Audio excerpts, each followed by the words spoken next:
This is one of the reasons that the Catholic Church is returning to the Latin Mass. And the erosion of principle is what is causing a hemorrhage in the Anglican Communion. My question about this feature of religious life was directed at religions in general, not specifically Judaism.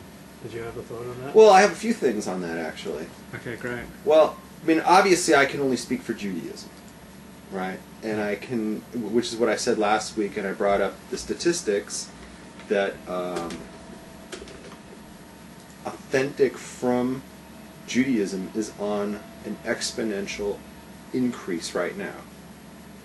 And the reason is due to birth rates. It's due to two things, basically. It's due to birth rates, which are skyrocketing, because Frumies, especially because most Frumies are Hasidic. Most Frumies in America are Satmar Hasidim. Right. And they don't use birth control. The women start spitting them out when they turn like 20. They got their first kid already. And it's just like pregnant, spit, you know, rinse and swallow. I mean, it's just... Yeah. And they rapid fire these kids out, and you may have like 12 per family in Monroe. Overall, they said in that article, which you said, oh, it's been refuted, but I asked you to bring your source of where it's been refuted, and you never came through. And until you do that, it's not refuted. That the numbers are, I think that based on the NJPS, whatever it was, that the numbers were that the astronomical Hasidic average was 8 per family. 8 kids per family. Well, all you have to do is figure out you just go, you know, quadruple every generation, and it does not take long. I think it's 5 generations, and we're 95% of the Jewish population. We just explode. And that's not even counting non-Hasidic Frumies, you know, who get like, what, 6? Or, you know, and this is just Hasidic. And it just so happens that Satmar are the most, and it's just, there will come a time within 100 years from now that when you say Jew, it's going to be a Satmar. Yeah. When you say a Jew in America, you know, it's not going to be Jordan Farmar, you know, or Joe Lieberman, or Jon Stewart. When you think Jew in America 100 years from now, it's going to be some guy with a strimel who barely speaks English. He speaks a broken English, pretty illiterate when it comes to English. And he's some Satmar in Monroe or Williamsburg, and that's going to be 95% of Jews in this country. So I'm not worried about, you know, where is Frumkeit going? Is it on the decrease? You know, because if you read, like, you know, these secular papers like the Jewish Journal and these other things that you read, they always talk about this, oh, it's a terrible thing going on right now. Oh, it's the new Holocaust.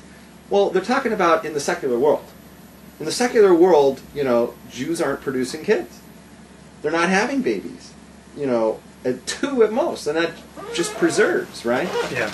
And so they're not going anywhere, you know, but...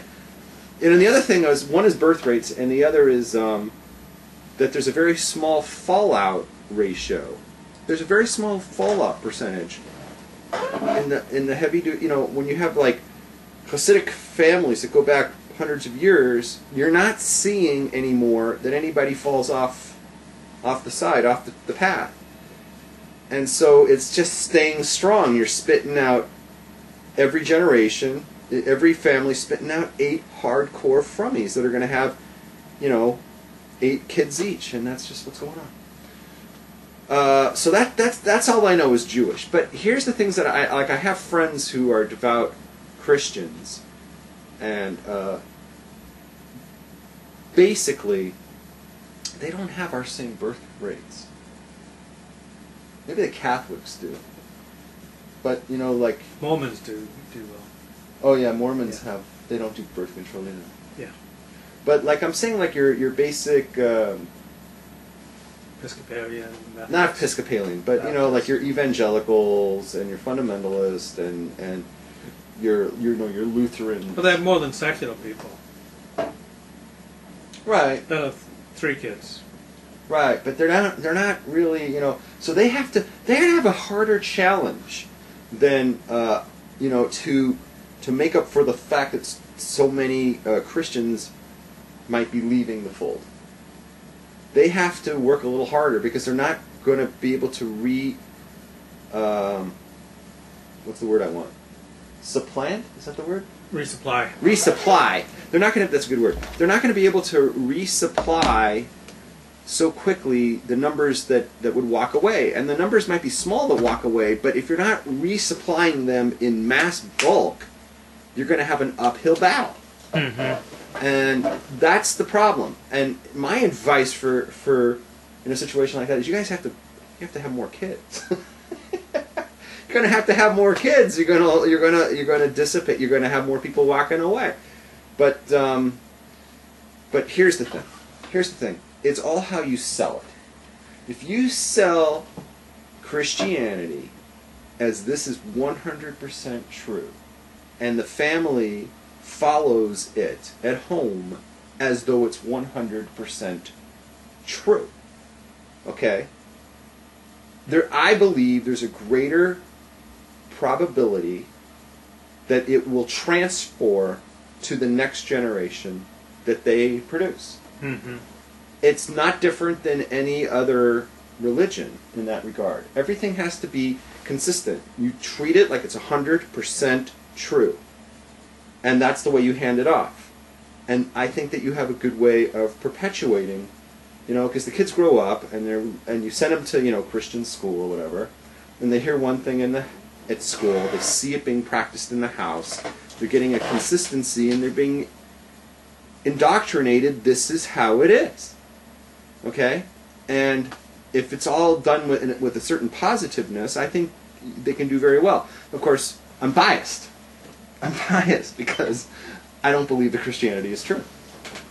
So I'm going to say something that's going to, offend the Gregs and the other Christians, and I'm going to say that when the kid actually does the exploration and really does the research, they're going to come to the conclusion that it's not true.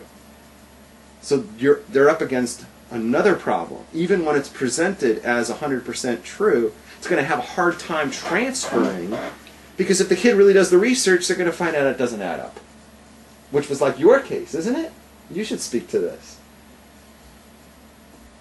Wow. I just did this book review on this new book on comparative religion called God Is Not One, how the differences between the 8 major religions and how important those differences are. So yeah, I was not satisfied with Christianity and did not find it tenable. But I feel in a hot seat. Why? It's fine, but I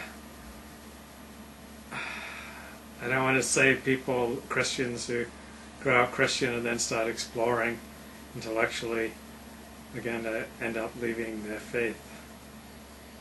I'm not saying it's always going to happen, yeah, but I have seen it happen. Would you agree that happened in your case? Yeah, it happened in my case, but I think most people are not intellectually inclined, so it's not going to be an issue for more than 95% of people. I think at least 95% of people leave Christianity or Judaism for non-intellectual reasons. Okay. Because they want to leave it and they want to live their own life and they don't want to. I think my personal feeling is what I described of how you preserve it. The opposite of that is why people leave it. When a child is sent to, let's say, yeshiva, mm-hmm. but the parents aren't keeping it at home. Mm-hmm. The kid sees this disconnect, this inconsistency, and kids are real good with the bullshit radar detector. And they say something's wrong here because they're not, I'm being told one thing in a school, they're not doing it at home. Or they're sent to some sort of school that's like, real liberal and flaky, right? And like the other kids aren't really into it, and they come from homes that aren't into it, mm-hmm. and then they just get into like that, mm-hmm. and they have like this influence that takes them out of it, and they're not strong enough at home to withstand all that. So there's a lot of peer pressures, there's a lot of inconsistencies, and I also wanted to say another phenomenon that takes place is the kid has negative reinforcement. Kid doesn't learn Gomorrah well or something. And then instead of just